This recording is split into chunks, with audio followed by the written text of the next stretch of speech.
You are watching Peace TV, the solution for humanity.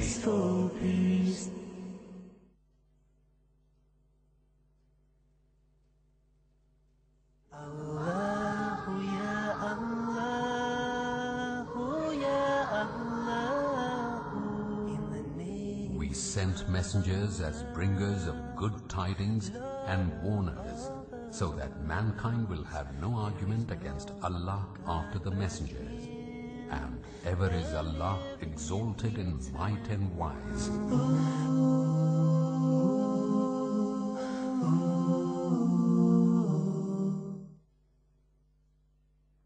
Bismillah, alhamdulillah.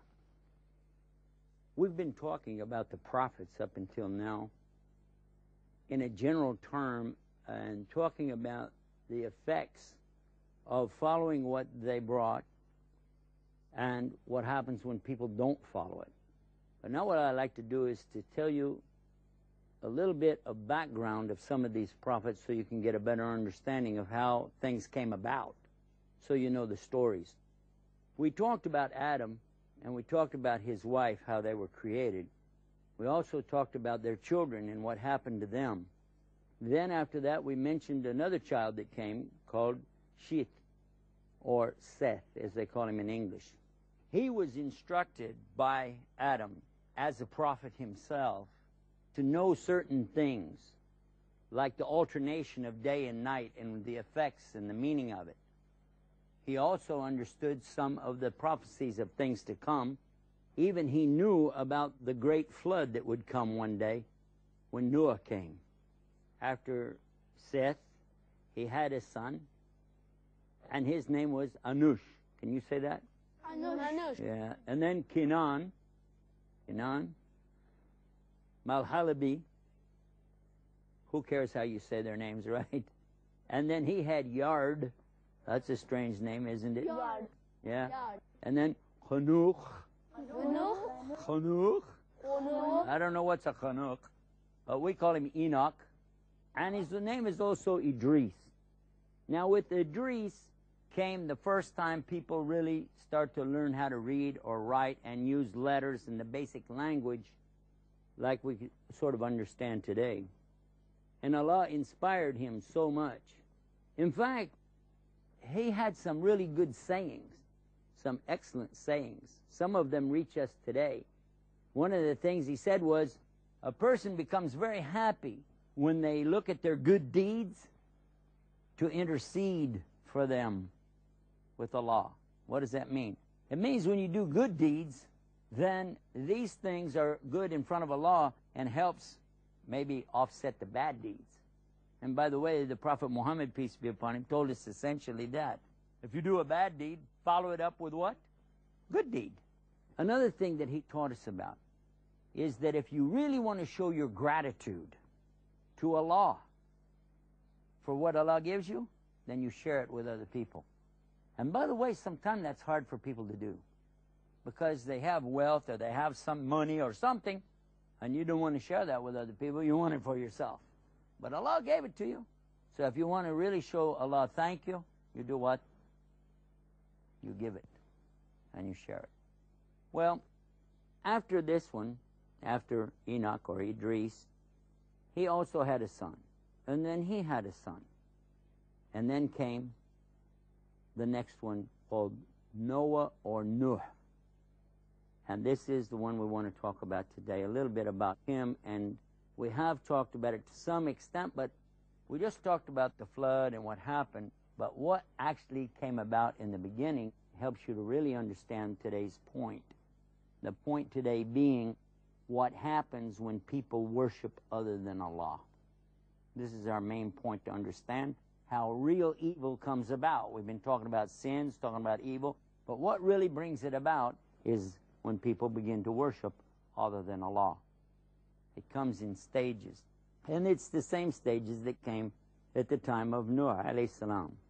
What we know is that when people begin to worship other than Allah, that's the beginning of the breakdown. That's the real problem. And so what happened, there were times when there were very good people, and they used to worship Allah. And they were following the religion of Adam. And when I say religion, I mean the way of Adam, what he did, what he taught, and what he was all about. La ilaha illallah, worshiping only Allah, and doing what Allah wants you to do. One of the people who at that time was very religious, his name was Wadan. Everybody loved Wadan. And he was very nice. And he did what? He worshipped Allah. He shared his wealth that Allah gave him with other people. He was very kind, very nice. And then he died. And the people were sad.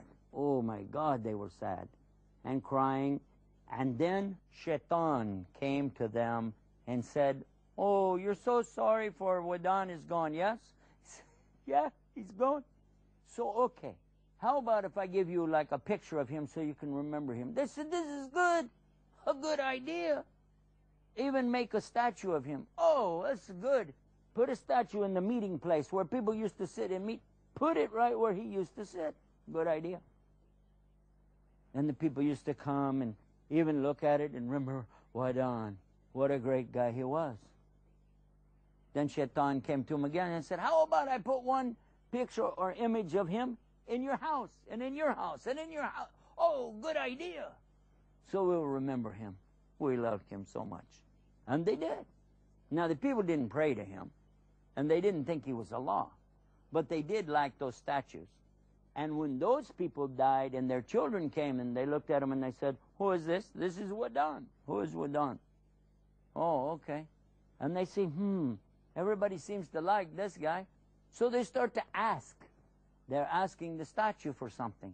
And their children did the same. And they began to believe if I need anything, I can ask Wadan, the statue, for what do I need? Will it work? No. If they get it, it was really coming from Allah.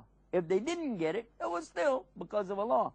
But they forgot about Allah, and they started thinking about these statues. And it wasn't just Wadan.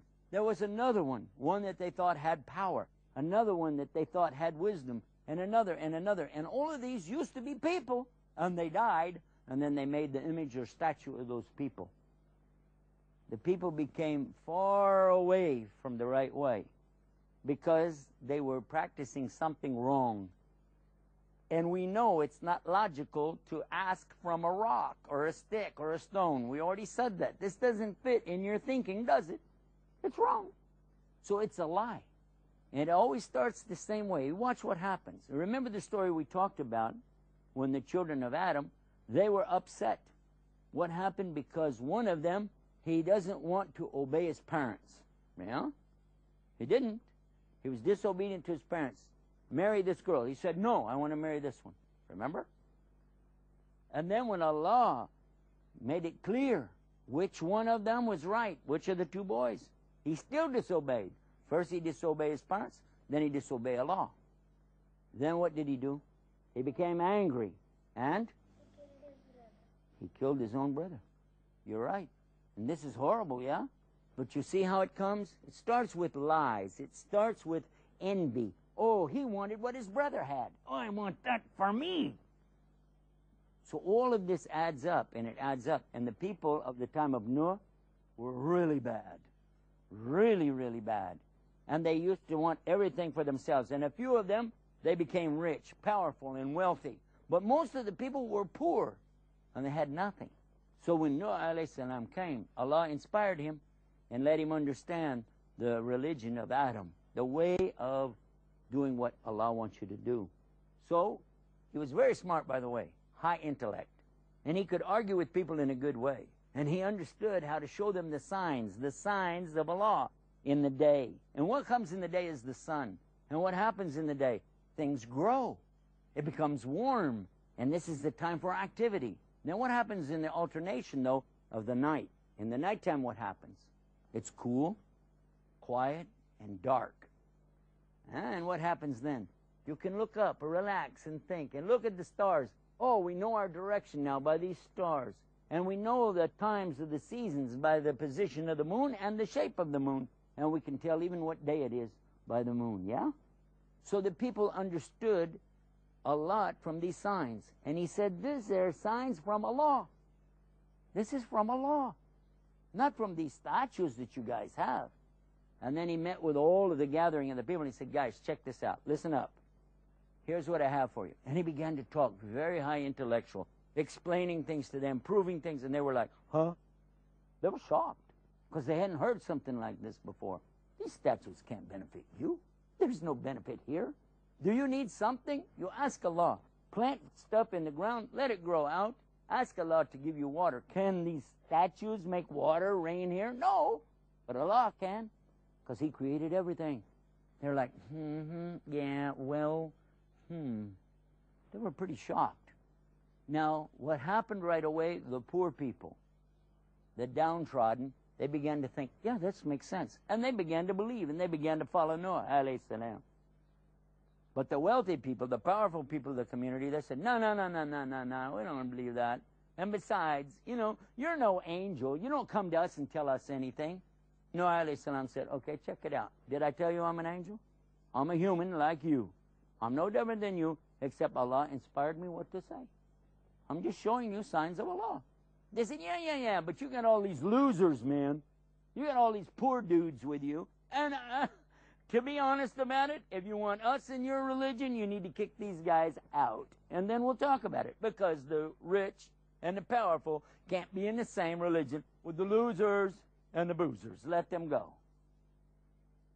SubhanAllah. Look at this. And what did Noah alayhi salam tell him? He said, no way. No way. I'm not going to drive away the believers.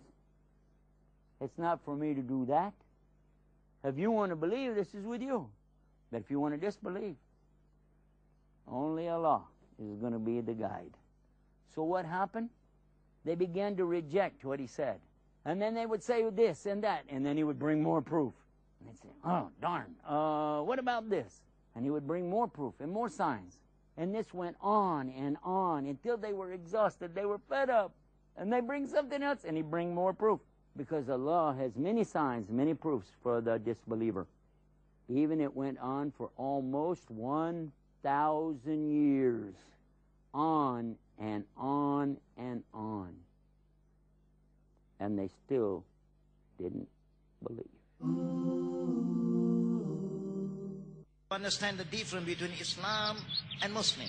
No drinking alcohol. A lot of Muslims drink alcohol. There is no Muslim language. There's no Kafir language. You are not supposed even to raise up your voice in front of your parents. All have the same blood. Islam always promote peace. Who create the sky? Who create all of us? Oh Allah, show us the right path.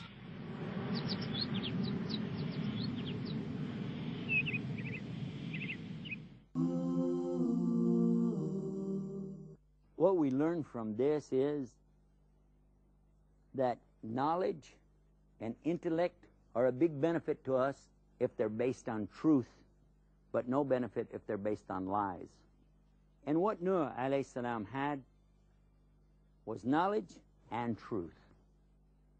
So when you use that and you bring your proof, you can use this for your own understanding and to share it with others exactly what he did. Even those people accused him, remember they said, oh, are you some kind of angel? And he said, I didn't claim to be any angel. I didn't say that. I said, well, what do you want from us? He said, I didn't ask you for anything. I don't need anything from you. What I get from Allah. But if you want to believe, it's good for you. Well, what happened next? He kept warning them. Now, this is 1,000 years, and he's warning them and saying Allah's punishment is going to come if you don't do it. Because up to now, you notice the people kind of gradually got away from the right belief to worshiping these statues, gradually. And Allah tells us that He never punishes any nation until what? After He sends a messenger. And this is their messenger. He was the messenger to these people. And He was telling them, guys, don't have false worship. Worship Allah. And they rejected it. In fact, look what they said. Oh, yeah, if you're truthful, bring it on. Where is it? Where is the punishment? We don't see it. Guess what happened next? He told them, don't ask for this. Don't rush it up. Because when it comes, when it starts, it's too late. And I can't help you then. No benefit then. And this is even true even today. You have to remember that when you start seeing it, the end come, it's too late. When somebody's about to die, it's too late then to believe. The time to believe, as soon as you get the message in your head, accept it. Well, they kept asking him, teasing him, make fun of him, ha, ha, ha. Then Allah inspired him to do what? You remember the story? Because He was telling them there's going to be this great flood. And they're like, we got a drought. We don't even have enough water to take care of our plants. Oh, yeah, sometimes we get a little water. But when they did, by the way, they weren't thankful to Allah. And then that goes away. And sometimes we get some fruit or crops, but that goes away. We keep having all these problems, and water'd be great to have, and you're telling us it's going to be a flood. Ha, ha, ha. Bring it on. Bring it on. Then Noah alayhi salam started to build the ship, the big boat, huge boat. We talked about it. It got really big, and the people really laughed. They were like, who would go with this guy? And look at those poor people, the losers. Hello, I'm not going with them. No. Because they thought they were going to get in the boat and just sit there and nothing's going to happen. And then an amazing thing, Allah inspired Noah alayhi salam to go get what? Animals. 2 by 2 by 2. So he started bringing the animals in, and they're going, okay, that's it. He lost it. Taking animals into the big boat, and there's no water. But some people believed, and they went with him, and they helped, put the animals in. Must have been hard, huh? Can you imagine what that was like? With all the animals in there? Must have smelled pretty strong, too, huh? But they did it. They got everything in there, and then it started. A little bit of rain. A little bit more. And he told them, see? They said, Then some more rain. And then it started coming water from underneath. He said, look. And they said, don't worry. Even he told his son, you remember? And his son said, don't worry, I'll just go up the mountain. He said, it's going to go up the mountain too. He said, I'll go higher. I'm not going to go with you guys. His son and his wife didn't believe. They wouldn't go in the ship. But the others did, and they went in and sealed it up. And as you know, the rain came, and the water gushed. And it came more and more and more until the ship lifted up and went up, until the water began to go way up the mountains. And this is amazing. That's a lot of water. We're not talking about leaving the bathtub overflow. We're talking serious water, huge flood. And then what happened? Covered the mountains. Once it covered the top of the mountains, there was no place for the people, was there? So they all drowned except for the people in the ship with Noah.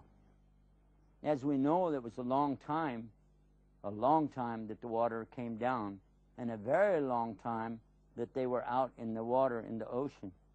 Nobody even can tell you exactly how long, but it was very long. It was after Noah alayhi salam released some birds. He released them. They might come back with nothing. But then he released some birds, and they came back with something, and he said, aha, because you came back with this branch, this thing, I know that must be some land somewhere now. Then he released some birds. They never came back at all. He said, okay, that we're getting close. Then Allah made the ship stop on where? Mount Judy. We talked about that. Some people think that's where Kurdistan is today, don't they? So what do we learn from the subject? We learn that knowledge based on truth is a good way to have the right beliefs. One of the things that these prophets taught, Idris and Nuh alayhi salam, they taught people about justice, how to be fair. They taught people about salah. What is salah? Salah is when you stand and worship Allah and you bow down on the ground. You put your head down on the ground and thank Allah for all the things that He's given you. And they taught the people about fasting. Even if you're wealthy, you have money, you have everything. Why should I fast? I have food. Why should I not eat? But this is when you let your brain overcome your desires. My body said, eat, eat. But my brain said, no, don't. Instead, give your food to somebody else today. And this was teaching people how to share. So that instead of me eating today, I'm going to find a poor person and say, you eat today. And this is what it was talking about. When Allah gives you something, you show gratitude to Allah by sharing it with the other people. And this shows what? Gratitude. It's like saying big thank you to Allah when you take care of the people. A very good lesson from there. Also, there's something they taught called zakah. Zakah means to purify. You purify with zakah. And it means to purify your money, your wealth. And even Idris was telling the people about this. And even Nuh alayhi salam was telling people about this. Take some of what you have every year. Take a certain amount and give it to the poor. Give it to them. And what will happen? Allah will be pleased with you because you shared what Allah gave you. And this is a beautiful thing. So fasting, zakah, charity is another word for charity, and the salah, the worship of Allah, these are all things that we know from all the way back with the ancient prophets. We find it even in the scriptures, even today in the Old Testament, when it said they used to fall on their face. Well, I don't think they slipped on a banana peel and fell. I think you can see that it's talking about sajda, the prostration, when you bow down and put your head on the ground and you thank Allah. You thank Allah for what He's given you. And it talks about when the people used to bow down, and they bowed. And how do you do bow? Ruku'ah. And they used to pray to Allah, and we do that. Supplication or dua. All of these things were being taught by these prophets to their people. All the way from Adam and all the way down through these prophets, all the way to the last prophet, Muhammad sallallahu alaihi wasallam. And today, even the Muslims, we do the same thing. First, we bear witness to the intellectual, clear understanding of the truth. There can only be one God, Allah, and you have to worship Him. And second, in the worship, you do it the way He wants it to be, with our salah. Third, to take what you have and share it with other people, with the zakah. And don't forget fasting. Now, not just in Ramadan. We have Ramadan, a whole month of fasting, yeah? But Allah tells us, even in the Quran, Ya ayyuhalladhina amanu, O you who believe, kutiba alaykum, it's ordered for you to do the Sawm of Ramadan, fasting Ramadan, as it was ordered for the people before you. So we know even in the Quran that the people before were ordered the same thing, to do this fasting. And in the fasting, and I think one of you mentioned this to me the other day, that fasting is more than just staying away from food and staying away from drink. It's also not fighting or arguing, right? We don't fight and argue at that time. We're not supposed to anyway, but especially not when we're fasting. So all of these things have always been a part of the message that comes with the prophets. And as we study more of the prophets' lives and their conditions, we'll find more of the things in more details and understand how it came to them and how they used it and how they taught it to the other people. Does that make sense? And this is a good place for us to take some time and think about what we've been talking about. So I will say to you the greeting and listen for it back. Assalamu alaikum.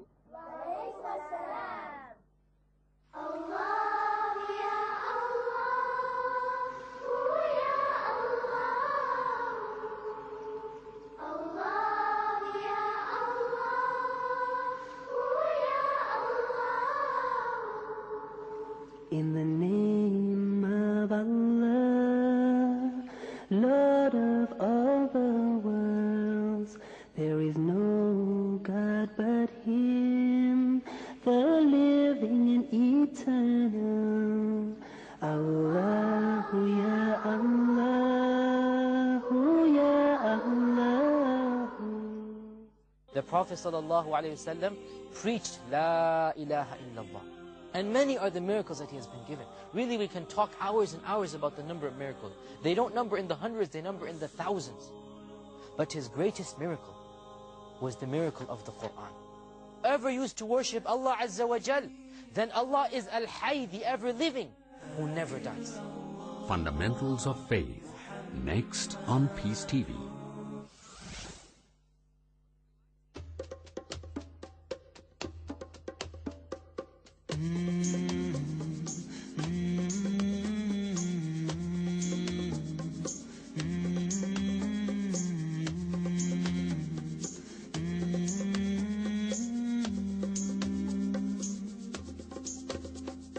Mountains of Mecca, what can you say of the day that Abraham passed your way? And he was instructed by God to build a house of peace where people will pray, and they will come on every lean camel and out of every ravine for the purpose of praising Allah, to glorify Allah. Oh, mountains of Mecca, what can you tell of the day that stones from the sky fell, destroying an army determined to break the house of Allah that Abraham built? Oh, mountains of Mecca, how was the dawn on the day that my Prophet Muhammad was born? How did it feel knowing he was to be the last and most beloved of all, Rasul of Allah, Nabi of Allah? Oh, mountains of Mecca, you were there when the Prophet Muhammad climbed down in despair. Engraved in his heart were the words of